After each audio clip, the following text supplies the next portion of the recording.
السلام علیکم ورحمۃ اللہ۔ اچھے ہنستے مسکراتے ساتھیوں، آج لائے ہیں ایک اور مزیدار کہانی کا عنوان ہے بری عادتیں یا اچھی عادتیں، اور اسے آپ کے لیے لکھا ہے احمد عدنان طارق نے۔ کہیں دو بچے رہتے تھے جن کی تربیت نہیں ہوئی تھی۔ ان کے نام علی اور بیلا تھے۔ وہ تقریباً آپ کے ہم عمر ہی تھے یا شاید تھوڑے بڑے ہوں گے۔ انہیں اچھی باتیں جیسے سچ بولنا نہیں سکھایا گیا تھا۔ انہیں یہ بھی نہیں بتایا گیا تھا کہ کسی ایسی چیز کو چھونا بھی نہیں چاہیے جو آپ کی نہ ہو۔ حتیٰ کہ انہیں اتنی تمیز بھی نہیں تھی کہ کسی کو کام کہنے سے پہلے اسے کس طرح مخاطب کرنا چاہیے، اور کام ہونے کے بعد اس کا شکریہ بھی ادا کرنا ہوتا ہے۔ حالانکہ چھوٹے سے چھوٹے بچے جنہیں ذرا بھی تمیز ہو وہ ان باتوں کو بخوبی جانتے ہیں۔ سب سے بری عادت جو ان بچوں میں کوٹ کوٹ کر بھری ہوئی تھی وہ یہ تھی کہ وہ پوچھے بغیر لوگوں کی چیزیں اڑا لیتے تھے اور انہیں بتانا بھی مناسب نہیں سمجھتے تھے۔ ان کی اس عادت کے بارے میں ان کے سارے پڑوسی جانتے تھے۔ کلاس ٹیچر بھی ان دونوں بچوں سے بہت پریشان تھے۔ وہ ان پر اعتبار نہیں کرتے تھے۔ سب لوگ کوشش کرتے کہ کلاس روم میں انہیں کبھی اکیلا نہ چھوڑیں، کیونکہ کلاس میں ان کے اکیلے رہنے کا مطلب تھا کہ کسی کی کتاب غائب ہو گئی یا کسی کی پینسل، حتیٰ کہ وہ دادی اماں کے بٹوے سے بھی چیزیں نکال لیتے تھے۔ دادی اکثر اس بات کا اظہار کرتی کہ یہ بچے بہت بری عادتوں میں مبتلا ہیں، بڑے ہو کر ان کا کیا حال ہوگا۔ ایک دفعہ تو علی دکان سے کچھ بسکٹ بھی اڑا لایا۔ ایک دفعہ بیلا پڑوسیوں کے گھر ایک دعوت پر گئی اور وہاں سے اپنی سہیلی کی گڑیا لے کر آئی۔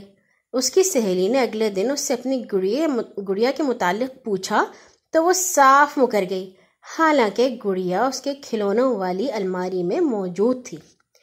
ایک دن دونوں بہن بھائی سیر کے لیے قریبی جنگل میں گئے۔ جنگل میں بہت سبزہ تھا اور وہ بہت گھنا تھا۔ اس میں راستوں کی بجائے بہت سی ٹیڑھی میڑھی پگڈنڈیاں تھیں۔ انہوں نے اس دفعہ جنگل میں جانے کے لیے ایک ایسا راستہ چنا جو سیدھا جنگل کے درمیان میں جاتا تھا اور جہاں قریب کھڑے درختوں کی شاخیں ایک دوسرے سے الجھی ہوئی تھیں۔ علی نے بیلا سے پوچھا، بیلا کیا تمہیں یہ سناٹا عجیب سا نہیں لگ رہا؟ اور وہ دیکھو، مجھے تو ایک سفید مکان بھی درختوں کے بیچ میں نظر آ رہا ہے۔ وہ مکان کی طرف بڑھے۔ جلد ہی وہ مکان کے باغیچے میں موجود تھے اور اس کا باہر سے جائزہ لے رہے تھے۔ مکان کے اوپر ایک چمنی بنی ہوئی تھی مگر اس میں سے کوئی دھواں نہیں نکل رہا تھا۔ کھڑکیوں کے اندر پردے لگے ہوئے تھے۔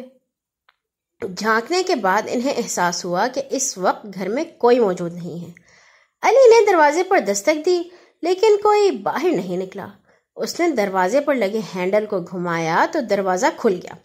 وہ دونوں اندر چلے گئے اور اس چھوٹے مگر صاف ستھرے گھر کو اندر سے دیکھنے لگے۔ سونے کے کمرے میں 5 بستر بچھے ہوئے تھے۔ کمرے میں 5 کرسیاں تھیں۔ الماری میں 5 چائے کے کپ اور 5 پلیٹیں تھیں۔ اس کا مطلب صاف ظاہر تھا کہ اس گھر میں 5 لوگ رہتے ہیں۔ وہ دیکھو بیلا، کتنی خوبصورت 5 گیندیں ہیں۔ علی نے بیلا کو اشارہ کر کے فرش پر پڑی گیندیں دکھائیں اور ساتھ ہی گیند اٹھا کر جیب میں رکھ لی۔ پھر بیلا نے 5 بیگ ٹنگے ہوئے دیکھے۔ اس نے ایک سرخ رنگ کا بیگ اتارا اور اسے کھول کر دیکھا۔ بیگ میں ایک نیلے رنگ کے رومال کے علاوہ کچھ بھی نہیں تھا۔ اس نے علی کے کان میں سرگوشی کر کے بتایا کہ وہ بیگ لینے لگی ہے۔ پھر وہ اندر پڑے ہوئے فریج کے نزدیک گئے اور اسے کھول کر دیکھا۔ فریج میں ایک برتن کے اندر آئس کریم رکھی تھی اور اسٹرابیری ذائقے کا کیک بھی تھا۔ علی نے بیلا سے پوچھا، کیا تمہیں بھوک لگ رہی ہے؟ مجھے تو بہت لگ رہی ہے۔ اور پھر دونوں شرارتی بچوں نے بڑی بے تکلفی سے پورا کیک ہڑپ کر لیا اور ساری کی ساری آئس کریم بھی ہضم کر گئے۔ اب انہوں نے ایک الماری سے بسکٹ نکالے اور انہیں کھا ہی رہے تھے کہ دروازہ کھلا اور 5 بہت ہی چھوٹے قد کے اشخاص اندر آئے۔ وہ نہ تو پریزاد تھے، نہ بھتنے تھے اور نہ ہی بونے تھے، بلکہ ان سب کی کوئی ملی جلی شخصیت لیے ہوئے تھے۔ وہ کچھ دیر تو حیرت سے بچوں کو دیکھتے رہے۔ پھر ان میں سے ایک نے دونوں بچوں سے پوچھا، تم لوگ ہمارے بسکٹ کیوں کھا رہے ہو؟ دوسرے نے حیرت سے کہا، اور کیا تم ہمارا کیک اور آئس کریم بھی کھا گئے ہو؟ پھر تیسرے نے پوچھا، آج تم نے ہماری گیند اور بیگ کیوں لیا ہے؟ چوتھے نے پوچھا، کیا تمام بچے ایسا ہی کرتے ہیں؟ علی نے فوراً جواب دیا، ہاں کیوں نہیں، یہ تو کوئی بڑی بات نہیں کہ پوچھے بغیر دوسروں کی چیزیں لے لی جائیں، ہم نے کوئی غلط کام نہیں کیا۔ پانچوں نے انہیں اپنی بات سمجھاتے ہوئے کہا کہ وہ بچوں کی دنیا کے متعلق زیادہ نہیں جانتے، اس لیے سمجھنا چاہتے ہیں کہ بچوں کی دنیا میں دوسرے لوگوں کی چیزیں ان کی مرضی کے بغیر جائز ہے، ہمیں اس بارے میں بتائیے۔ دونوں بچے نے سوچا کہ یہ پانچوں چھوٹے ضرور بے وقوف ہیں۔ انہوں نے آپس میں کانا پھوسی کی اور پھر بہت ہی جھوٹی باتیں کی۔ علی نے انہیں بتایا، ہماری دنیا میں کوئی چیز کسی کی ذاتی نہیں ہوتی جس کی وجہ سے ہم نے آپ کی چیزیں لے لی تھی، اسی طرح آپ بھی ہماری دنیا میں بغیر پوچھے کسی کی بھی چیز لے سکتے ہیں۔ بیلا نے اس گفتگو میں اپنا حصہ ڈالا، یہ کوئی مسئلہ نہیں ہے، ہم تو ہمیشہ ایسا ہی کرتے ہیں، اب ہم نے آپ کو سب کچھ بتا دیا ہے، لہٰذا اب ہم چلتے ہیں۔ یہ کہہ کر دونوں بہن بھائی چہلے کرتے ہوئے گھر سے نکل آئے۔ وہ سوچ رہے تھے کہ انہوں نے 5 چھوٹوں کو اچھا دھوکہ دیا ہے، لیکن ادھر وہ 5 چھوٹے اتنے بیوقوف نہیں تھے جتنا ان بچوں نے ان کے بارے میں سوچ لیا تھا۔ انہوں نے بچوں کے جانے کے بعد اس موضوع پر خاصی سیر حاصل گفتگو کی۔ سب کا فیصلہ یہی تھا کہ اگر وہ آ کر ہماری چیزیں لے سکتے ہیں تو پھر ہم بھی جا کر ان کی چیزیں لے سکتے ہیں۔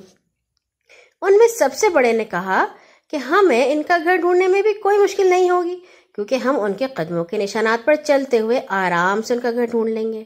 لہٰذا وہ اس رات 5 چھوٹے علی اور بیلا کے گھر کے باہر پہنچے اور گھر کے باہر درخت کی شاخوں پر چڑھتے ہوئے ان دونوں کے کمرے پہنچ گئے۔ دونوں کا کمرہ کھلونوں سے بھرا ہوا تھا۔ ایک نے کہا، مجھے تو گڑیا بہت پسند آئی ہے۔ دوسرے نے کہا، یہ ٹرین کتنی خوبصورت ہے۔ باقی تینوں نے بیلا اور علی کی دیگر چیزوں، کلر بک، رنگین پینسلوں اور ایک سویٹر پر قبضہ کیا اور پھر وہ آرام سے یہ چیزیں لے کر واپس چلے گئے۔ اگلے دن بچوں کو چیزوں کے غائب ہونے کا احساس ہوا۔ بیلا پوچھ رہی تھی کہ اس کی گڑیا کہاں گئی اور میری رنگین پینسلیں اور کلر بک۔ اسی طرح علی کو اس کی ٹرین کہیں نہیں مل رہی تھی۔ علی کو ایک اور مصیبت کا بھی سامنا تھا۔ وہ اسکول سویٹر کے بغیر گیا کیونکہ وہ تو اب ان 5 چھوٹوں میں سے کسی ایک کے پاس تھی۔ اگلی رات 5 چھوٹے پھر ان کے گھر آ دھمکے۔ وہ ایک دوسرے کو خوشی سے کہہ رہے تھے، کتنے مزے والی بات ہے کہ آپ کسی کی کوئی بھی چیز بغیر مانگے لے سکتے ہیں۔ بچوں نے بہت ہی اچھی بات ہمیں بتائی ہے۔ اس دفعہ وہ بیلا کا اسکول کا کوٹ لے گئے۔ چھوٹوں میں سے ایک نے علی کے باتھ روم والے جوتوں پر قبضہ کیا جو اس کے پیروں میں بالکل فٹ تھے۔ انہوں نے ان کے کمرے کی دیوار سے ایک تصویر بھی اتار لی۔ ایک چائے کی کیتلی اور کمرے کی کرسی بھی انہیں پسند آئی۔ اگلے دن بچوں کے ساتھ ان کی امی بھی سخت پریشان تھی۔ وہ بچوں سے چیزوں کے متعلق پوچھتی پھر رہی تھی۔ بچوں نے لاکھ صفائی دی لیکن امی سوچ رہی تھی کہ انہی بچوں کی کارستانی لگتی ہے۔ امی نے اب انہیں باقاعدہ ڈانٹنا شروع کر دیا لیکن کسی ڈانٹ کا کوئی نتیجہ نہیں نکلا۔ نہ تو چائے کی کیتلی ملی اور نہ ہی گمشدہ کرسی۔ اگلی رات 5 چھوٹے اپنی مہم پر واپس آ گئے۔ اب یہ ان کا مشغلہ بن چکا تھا کہ وہ آئے، چیزیں اٹھائیں اور چلتے بنے۔ لیکن وہ سوچتے تھے کہ انہیں چیزیں اٹھانے کا حق صرف انہی بچوں کے کمرے سے ہے، کسی اور جگہ سے نہیں۔ ان کا خیال تھا کہ جائز نہیں کہ کسی ایسے شخص کی چیزیں لے لی جائیں جس نے ان کے گھر سے کوئی چیز نہیں لی۔ ویسے بھی ان بچوں کے کمرے میں بہت سی چیزیں باقی تھیں۔ اگلی رات انہوں نے جو چیزیں کمرے سے لیں ان میں کمرے کا قالین، پردے، بیلا کی باقی گڑیاں اور علی کا کھلونا فوجی۔ اس کے علاوہ وہ دیوار پر لٹکا ہوا کلاک بھی ساتھ ہی لے گئے۔ کسی کی سمجھ میں نہیں آ رہا تھا کہ آخر ہو کیا رہا ہے۔ امی کہتی تھیں، کتنی عجیب بات ہے، بچوں کے کمرے کے علاوہ پورے گھر سے کبھی کوئی چیز غائب نہیں ہو رہی۔ وہ بار بار بچوں سے پوچھتی کہ اگر وہ شرارتیں کر رہے ہیں تو سمجھ لیں کہ ان شرارتوں کی کڑی سزا ملے گی۔ بچے بھی یہ بہت پریشان تھے لیکن اب ان کے ذہن میں آہستہ آہستہ یہ خیال آنے لگا کہ ہو نہ ہو یہ چیزیں وہی 5 چھوٹے ہی غائب کر رہے ہیں جنہیں انہوں نے جنگل والے گھر میں دیکھا تھا۔ اس رات وہ دونوں بہن بھائی کھلونوں کی الماری میں چھپ کر بیٹھ گئے تاکہ دیکھیں کہ کون چوری کر رہا ہے۔ آدھی رات کے وقت ان کی توقع کے عین مطابق کھڑکی سے 5 چھوٹے کمرے میں داخل ہوئے تو دونوں بچے ان پر پل پڑے اور انہیں چور، ڈاکو جیسے القاب سے نوازنے لگے۔